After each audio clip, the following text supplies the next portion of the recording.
Innal hamdalillah nahmaduhu wa nasta'inuhu wa nastaghfiruh wa na'udzu billahi min shururi anfusina wa min sayyiati a'malina. May yahdihillahu fala mudilla lahu wa may yudlil fala hadiya lahu. Asyhadu an la ilaha illallah wahdahu la syarika lah wa asyhadu anna Muhammadan abduhu wa rasuluh la nabiyya wa la rasula ba'da. Amma ba'du fa ya ibadallah usikum wa iyaya bittaqwallah faqad faza al-muttaqun. Qala Allah Ta'ala fil Qur'anil Karim wa huwa asdaqul qailin. A'udzu billahi minasy syaithanir rajim. Bismillahirrahmanirrahim. Ya ayyuhalladzina amanu taqullaha haqqa tuqatih wa la tamutunna illa wa antum muslimun. Wa qala aidan wal asr innal insana lafi khusr illa alladzina amanu wa 'amilus shalihat wa tawassaw bil haqq wa tawassaw bis sabr. Hadirin kaum muslimin sidang jamaah Jumat yang sedang mencari ridha Allah.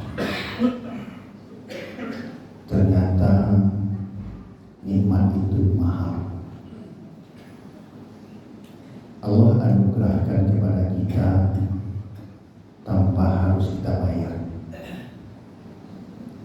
Sebulan yang lalu salah seorang kepala madrasah mengatakan sambil minta izin pergi ke Jakarta karena istrinya harus dioperasi. Sebelum dioperasi, sini tersebut diperiksa oleh 5 orang dokter. Satu orang dokter dia harus membayar 520.000 kali 5. Setelah kelima dokter itu melakukan pemeriksaan, tindakan apa yang akan diambil, mereka bermusyawarah. Sidang dokter itu juga harus mengeluarkan uang. Hasil diagnosa, keputusan terakhir istrinya itu harus dioperasi. Khatib terenyuh ketika dia berkata biaya operasinya itu 250 juta. Seandainya kita diuji oleh Allah seperti itu, entah apa yang akan kita lakukan. Belum lagi bolak-balik ke Jakarta, belum lagi seminggu setelah operasi harus konsul kembali, periksa kembali, entah berapa biaya yang habis. Kita yang hadir di rumah Allah ini semuanya disehatkan oleh Allah. Alangkah jauhnya kita ketimbang orang-orang yang beriman sesungguhnya manakala kita tidak mau mensyukuri nikmat itu. Selawat beserta salam teruntuk Nabi kita Nabi Muhammad SAW. Bulan ini di mana-mana orang memperingati tentang Maulid ataupun Maulidnya Rasulullah. Kita sangat menyayangkan. Betulkah kita melaksanakan peringatan Maulid? Sebagian besar kita lihat sebenarnya kita menyakiti hati Rasulullah. Peringatan Maulid sesungguhnya ialah ketika kita mau menerima, menjalankan apa yang digariskan oleh beliau. Kaum muslimin rahimahumullah, waktu yang singkat ini mari coba kita untuk tafakkur, merenung. Ternyata kehidupan ini adalah mengejar kematian. Bukan kematian yang mengejar kita, tapi sesungguhnya ialah kita sendiri yang mengejar kematian itu. Banyak ketentuan agama, ayat dan hadis menyampaikan kepada kita agar kita selalu ingat akan kematian itu. Allazi khalaqal mauta wal hayata liyabluwakum ayyukum ahsanu amala. Allah sengaja mempergunakan kata mendahulukan al-maut ketimbang al-hayat. Sengaja didahulukan oleh Allah kata-kata mati ketimbang hidup. Apa maknanya? Jika kita hidup selalu mengingat kematian, maka kematian kita insya Allah husnul khotimah. Dunia kita akan selamat.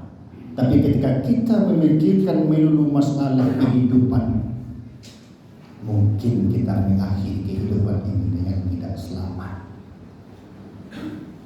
Di waktu kita kecil, ketika kita belum bisa membaca Al-Quran, orang tua kita mengajarkan kepada kita ayat atau surat pendek. Surat itu Wal-As. Wal-As itu ialah Allah bersumpah demi waktu asar. Apa itu waktu asar? Waktu asar ialah waktu yang sebentar lagi datang malam, waktu sore atau waktu senja. Sering kita mendengar jika seseorang telah berumur, kita mengatakan lah sojo hari, lah sore hari, usianya lah senja. Ini sebenarnya salah. Ketika kita hadapkan waktu asar ini kepada usia manusia, bukan saja dialamatkan kepada orang-orang yang telah tua, tapi kepada seluruh kita. 10 tahunkah umur kita, 15 tahun, 20, 30, 40, 50, semua kita sekarang sudah berada di waktu senja. Kenapa? Karena kematian itu tidak pandang bulu, tidak harus tua terlebih dahulu dan tidak harus sakit terlebih dahulu. Data statistik menunjukkan 60% orang meninggal hari ini di usia muda.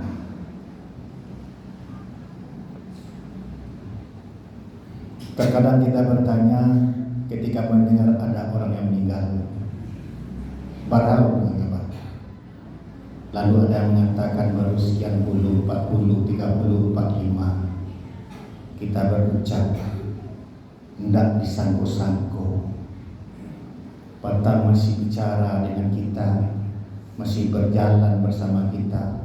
Umurnya baru saitu tapi tidak meninggal. Seakan-akan kita berkata yang meninggal itu yang boleh adalah yang tua. Makanya banyak kita lengah dalam kehidupan ini karena kita belum tua, makanya kita terleha-leha dalam hidup ini. Atau kita bertanya, sakitnya. Seakan-akan kita berkata, mati itu harus didahului dengan sakit. Betapa banyaknya orang yang sakit sembuh kembali dan umurnya panjang, dan betapa banyaknya orang yang tidak sakit tanpa kita sadari dia didahului yang tua. Untuk itu jemaah-jemaah yang terhormat, izinkan khatib menyampaikan sebuah pesan dari Imam Ali Ad-Daqqa. Man tazakkara ukrima bisalasati.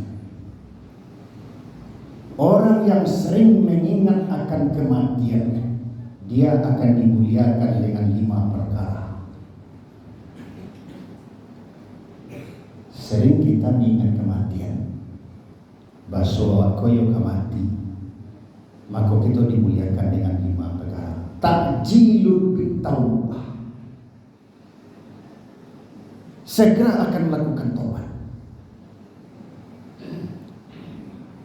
karena dia tahu bahwa mati itu awqatun amkanu asbabun, waktunya tidak satu pun kita yang tahu.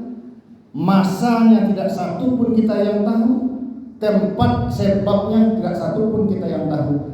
Maka orang yang cerdas, dia pasti berserah untuk tobat, karena dia tahu kapan hidupnya akan berakhir. Kita bergembira bagaimana perjuangan Rasulullah karena sayang kepada umatnya ketika malaikat Jibril datang kepada beliau memberikan kabar, ya Muhammad, ketika umatmu melakukan dosa, kesalahan, 1 tahun beliau sebelum meninggal, tobatnya masih diterima. Apa kata Rasulullah? Kelamaan ya Jibril. Mintakan kepada Allah kembali wahai Jibril, kalau 1 tahun sebelum aja umatku meninggal tobatnya masih diterima, itu kelamaan, nanti umatku lalai. Kembali malaikat menemui Allah, kelamaan 1 tahun ya Allah, kurang 1 bulan sebelum meninggal. Kembali Jibril kepada Nabi Muhammad, 1 bulan ya Muhammad, umatmu yang melakukan kesalahan-kesalahan, melakukan dosa-dosa, disuruh lebih hebat ditagah lebih hebat, disuruh melakukan kebiadaban, kejahatan, 1 bulan sebelum berpisah nyawa dan tobatnya masih diterima.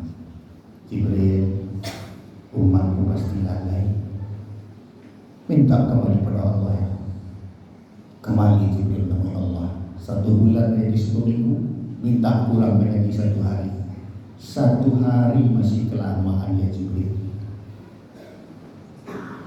Kembali malaikat Jibril kepada Allah, terakhir diberi kabar, sesaat menjelang roh meninggalkan badan, tobat masih diterima. Mari kita maknai dengan pemahaman terbalik. Sesaat sebelum roh meninggalkan badan, tobat masih kita diterima. Pemahaman terbaliknya ialah kapan roh terakhir itu akan keluar dari tubuh kita. Kalau pasti 1 tahun tidak masalah, kalau pasti 1 bulan tidak masalah, kalau pasti 1 minggu tidak masalah. Tapi sesaat sebelum roh meninggalkan roh badan kita ini, tobat masih diterima. Kapan roh itu terakhir meninggalkan tubuh kita? Bisa jadi taubat yang kita baca di hari Jumat ini adalah taubat terakhir. Betapa banyaknya dosa-dosa yang kita lakukan taubat di hari Jumat ini. Jumat adalah diterimanya doa, dikabulnya permintaan, dan taubat pun dijabah oleh Allah. Sering-seringlah kita bertobat. Rasulullah sendiri tidak pernah 100 kali dia taubat sehari semalam. Yang ketiga, orang yang mengingatkan kematian dimuliakan dengan 3 perkara. Yang kedua ialah al-qalbul qanaah, hatinya itu qanaah. Kita melihat hari ini banyak orang yang tidak qanaah. Qanaah lebih dikaitkan dengan rezeki. Betapa hari ini orang tidak percaya bahwa rezeki itu sudah diatur oleh Allah,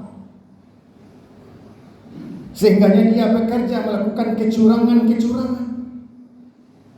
sehingga dia bekerja melakukan pemohon saban hari disuguhkan ke telinga kita, setiap hari disampaikan kepada kita di media sosial, dia cetak di televisi, saban hari kita dengar korupsi terjadi di mana-mana.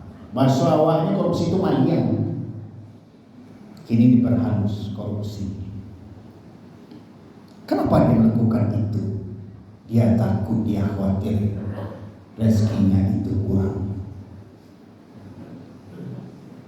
Demi Allah, jujurmu tidak akan pernah membuatmu miskin, dustamu tidak akan pernah menambah kekayaan. Orang tidak yakin dengan itu.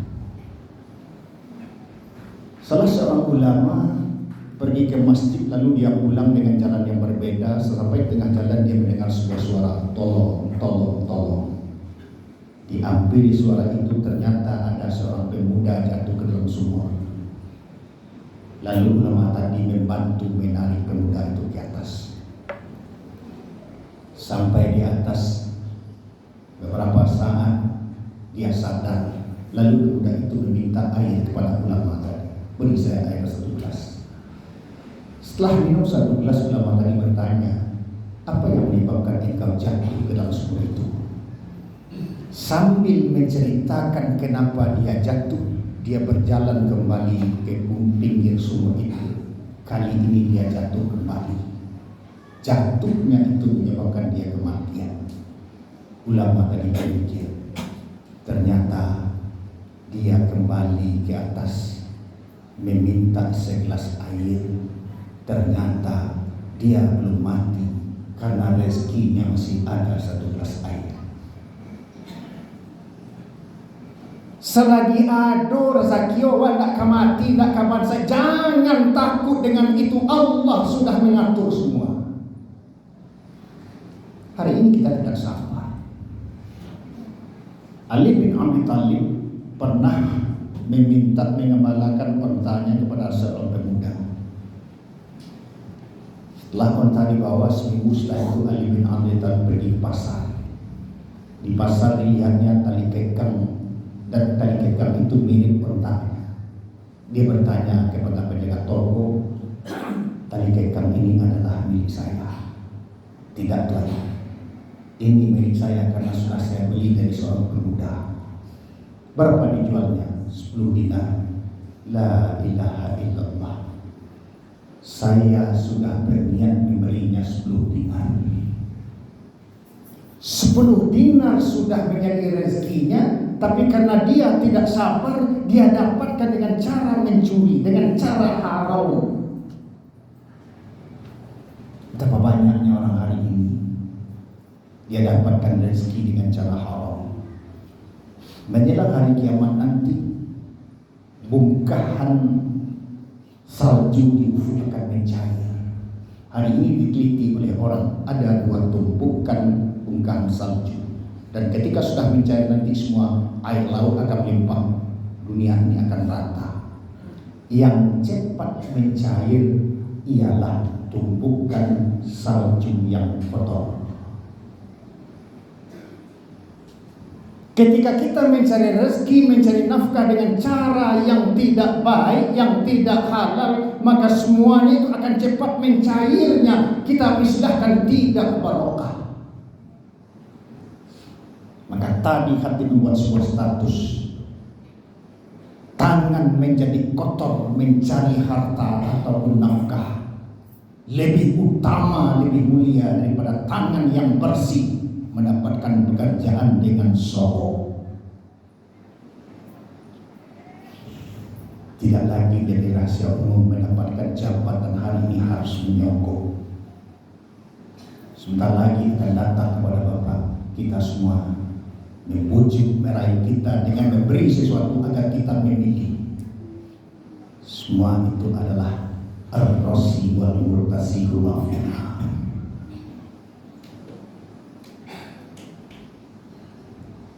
Dan yang ketiga, orang yang ingat mati akan dimuliakan.